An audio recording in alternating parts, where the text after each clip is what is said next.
Esta delegación chinesa interesouse polo Plan Revitaliza e decidiu achegarse ata a nosa provincia para coñecer de primeira man este modelo de xestión de liso. Unha visita que demostra o camiño que está a marcar este proxecto da Deputación no resto do mundo.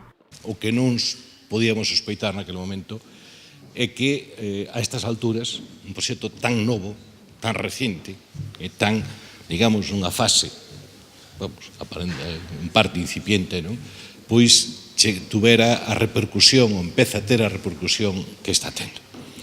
Eso significa que hai un problema a nivel mundial, todos os países, cos residuos, e que todos andamos buscando vías para resolverlo. Hay una cada vez mayor conciencia de que tenemos que tratar los residuos sólidos de una forma sostenible y que en todos los lugares del mundo se sabe todo lo que se hace, en cualquier lugar del mundo también, y nosotros nos sentimos muy orgullosos de recibir a esta delegación aquí en la Diputación de Pontevedra, porque eso significa que somos una referencia en lo que tiene que ver con los proyectos de tratamiento de residuos sólidos, y también sentimos que podemos estar aportando algo, ¿no? Dende a Fundación Banque traballan con expertos de todo o mundo co obxectivo de mellorar e de coñecer diferentes modelos de xestión de liso.